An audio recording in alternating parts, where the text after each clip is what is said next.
headlines are quite logical, and they're going to be problematic in many ways. One of the keys is how they are going to deal with the buybacks. That's an issue. But also, they believe that even once we get kind of the vaccine out there, it's going to take a long time before we make substantial progress in some of the headwinds that Powell and the gang have been highlighting. And so these are major issues to contend with against the backdrop of the notion that interest rates on the long end, and this isn't only in the U.S., but all sovereigns, seem to definitely have turbochargers despite the promises of central banks to keep their thumb on the scale on the short end and on purchases. And quickly, if you look at a year-to-date chart of 10s and 30s, 10 settled last year at 92. We're up close to 40 basis points. And if you look at the next chart, and I really like this one, this is July of 12 to July of 16, the double bottoms before COVID hit. These were the all-time lows, right around 136 to 137 basis points.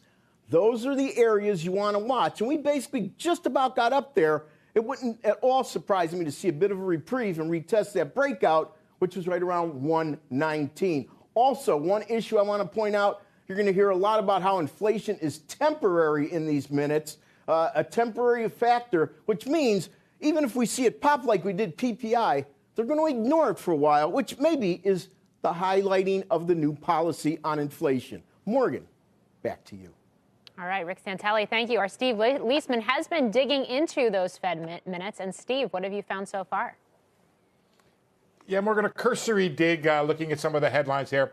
Remember when the Fed met, this was the first meeting of the year, they said the pace of economic activity had indeed moderated. That was a big deal. That's not the case today after those strong retail numbers. But back then, weak demand and back then low oil prices were holding down inflation. The pace of improvement in the labor market, Fed officials observed, had slowed at the time and indeed have remained relatively slow. And the unemployment rate, this is something that Fed Chair Jay Powell had said, was seen substantially higher than the published rate. Powell has said that the inflation rate, rather than the 6% and change number that the government publishes, is actually closer to 10%, and that inflation was well below, would poised to come in well below 2%. Path of the economy, as the Fed has said in the past, depends on the course of the virus, and the Fed was committed to using its full range of tools, again, aiming for inflation above 2%.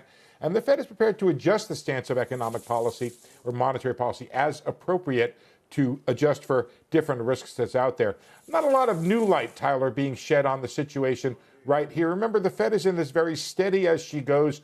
And I would say it's also in a don't flinch stance right now, where it's prepared for inflation to come in higher than expected, prepared for bond yields to rise as the outlook brightens for the economy, and yet really holding its feet to the ground when it comes to changing monetary policy, which is to say it's not going to do it based on any temporary runs of inflation here. Morgan? Yeah, which is certainly the conversation we've been having, Steve. And I mean, there was the Rosengren comments earlier today as well, even before we got these Fed minutes and the headlines that you just brought us.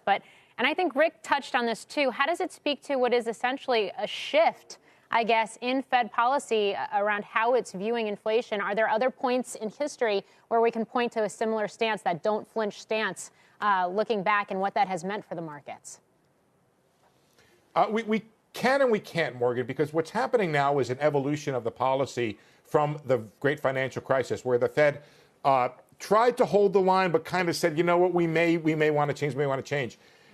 It's been almost never that the Federal Reserve has planted its policy so firmly in the ground and really told markets it's not going to change it based on a variety, the old factors like a little bit higher inflation above 2% or a decline in the unemployment rate. Remember, the Fed is now looking at this all-inclusive unemployment rate, which it's factoring in the minority, the white-black unemployment rate as one factor. It's looking at the degradation or a decline of the labor market that it believes will last beyond returning the economy more to full or normal activity, that there's going to be still some 10 million jobs have been lost so far. Fed's really not going to flinch till then. And by the way, it sees higher inflation coming. Fed officials who I've spoken with do believe it's coming. Why? Because of base effects. Old low numbers are going to work out of the year-on-year comparison. You're going to have some rebound in demand, but not necessarily a rebound yet in supply. When that happens, the inflation numbers can come back down later this year. Shepard Smith here. Thanks for watching CNBC on YouTube.